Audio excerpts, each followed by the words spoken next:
So the section I'm going to read you is the train that they were on, that Diego was on with this reporter, was ambushed, and they sort of gotten a little waylaid, and he makes it to the U.S.-Mexico border along Texas.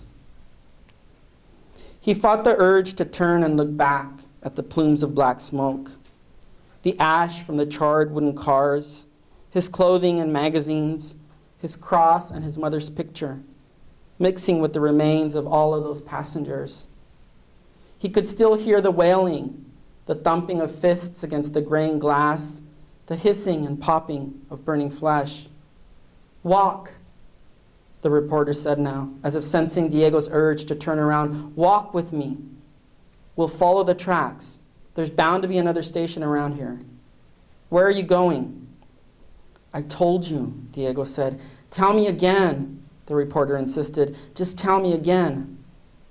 "Mexico," he managed to stammer out. "I'm going to Mexico City." That's right, the reporter said, breathing in deep. "Always wanted to go there, always wanted to go there. Hey," he said, putting a firm hand on Diego's shoulder, "you concentrate on my voice now, you hear? I'll keep talking until we're far enough away from that." "Now I'm from Chicago," the reporter said. "Why, it's just about the best darn city in the entire world. Yes, sir, it is. Big baseball town. You like baseball? You like baseball?" "I don't know," Diego said.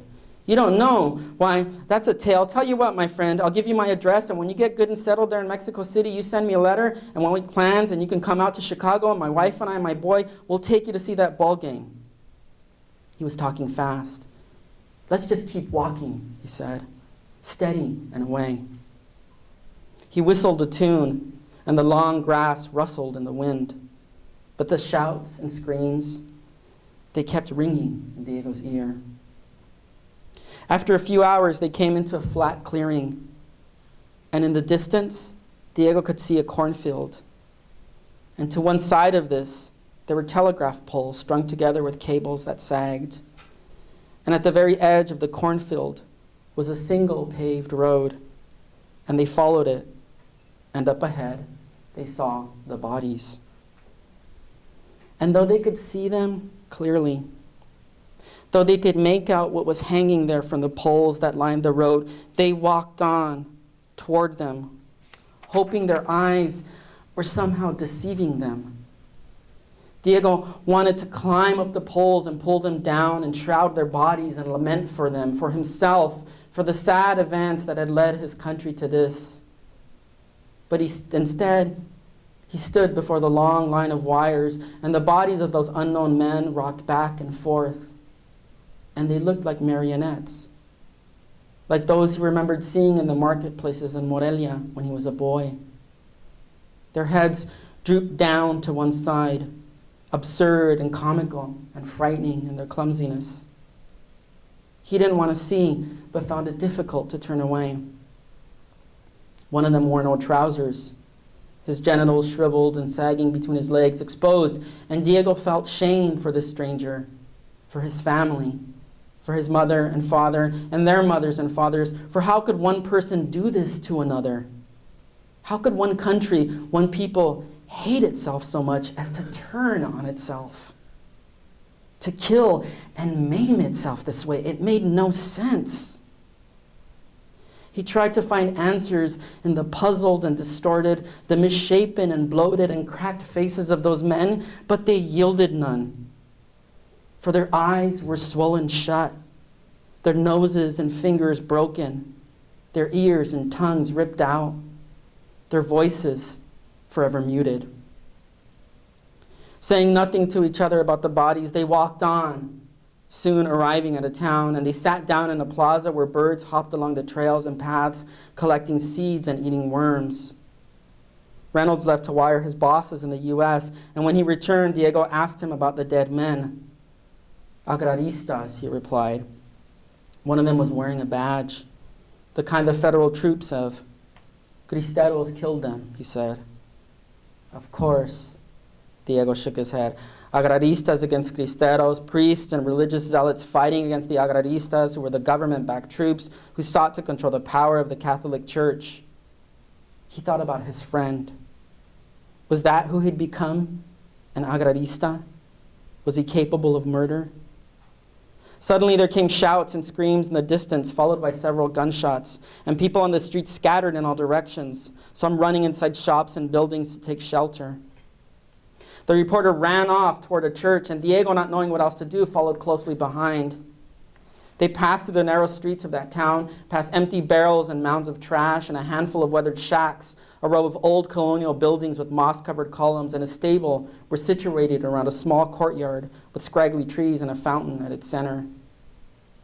Beyond a set of large iron gates, he could see a bell tower, a cross, the domed roof of a church with faded plaster. Scattered about the inner courtyard of the church were makeshift tables, and some displayed dried herbs, bundles together with twine, bags of seeds and nuts, bolts of fabric, carved trinkets and masks adorned with glass jewels and feathers and strings of long yarn for hair. And in the quiet rustle of canvas tarps draped over the tables, in the shifting and brushing of branches and twigs, they heard footsteps, the low chanting of words that sounded like someone was praying. Crouched behind an overturned table was a boy. He wore the clothing of a peasant, white trousers and shirt spun from the fibers of a cactus, leather sandals, and a simple piece of rope for a belt.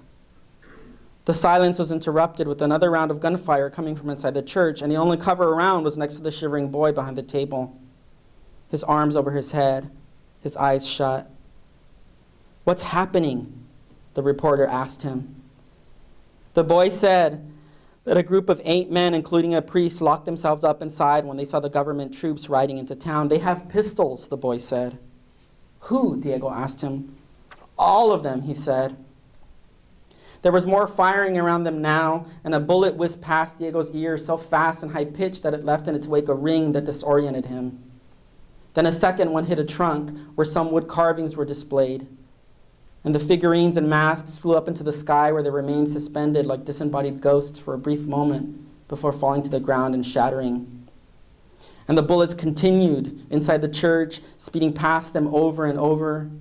Then there was a pause, and everything remained very quiet.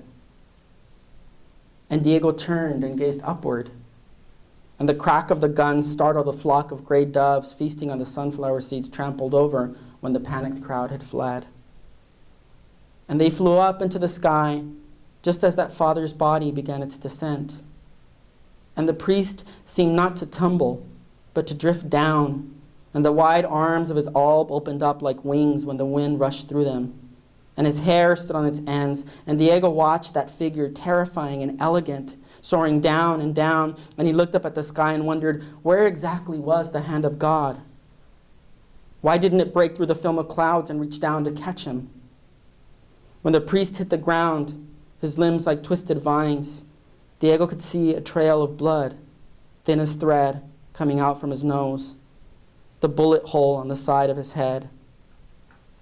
It was his face that Diego fixed his gaze upon, not the mangled body and broken skull, but the father's expression, how his eyes had remained unflinching at that final hour of his life. The gun he'd held had tumbled down and fallen into a plot of roses, and his other hand had managed to clutch the cross around his neck. And was this faith? Diego thought, as he looked upon that serene face, that simple and persistent and knowing gaze. Was this its essence? What they tried to capture in prayers and incantations and ceremonies and customs, was this it? This death? This broken body, these fingers holding a simple splintered cross? This section that I'm going to read to you is Diego, one of his earliest memories is of his father going off to fight with a group of revolutionaries who come to the town that he lives in, and he watches his father leave and fight. A lot of the book deals with the history of Mexico, particularly the revolution, and how that influences a lot of the political movements that happen later, right? I think that one of the things that's so fascinating to me is you can look at something like the Mexican Revolution, and I think every single person of Mexican descent in this room, in this country, can trace back how that revolution influenced our lives. Like the fact that I'm standing here right now is because of that revolution, because of certain decisions that were made that then affected my father, and then my father had to come to this country to work, and then he brought the rest of his family, right? So a lot of the book deals with this notion of how pivotal this revolution was, the laws that get made, and how they end up affecting individuals, right? So Diego's living in Juarez, and he ends up having to go through a disinfection plant. This scene is just as he's boarded the train that's going to take him to Los Angeles. Arriving now, he was informed that the train to Los Angeles would be in the next morning. He sat down, frustrated, tired, his skin dry and itchy, the white powder still in his hair and eyelashes. What would he do? He rose and left the station and wandered around the city, down avenues lined with shoe stores, meat markets, and bars. Next to a small church, he came across a movie theater with a blinking marquee and a ticket booth. The movie playing was called It. The banner stretched over the theater's entrance featured the black silhouette of a curvy woman, and written in big, bold lettering, Diego read, "Clara Bow has it. Come see if you've got it, too." He was forced to spend an uncomfortable night on a cold station bench, so when the train bound for Los Angeles arrived the next day and he boarded, he was relieved to be able to stretch out over his cushioned seat. And soon he grew drowsy as he stared out the windows. On the north side, the new country passed before him, the wide deserts with their blooming wildflowers, the jagged peaks of the hills and mountains, the rolling sand dunes and the packs of roaming coyotes. Looking south, past a ring of low mountains, beyond a wide field, was Mexico. Everything was passing before him in quick and frantic explosions of light.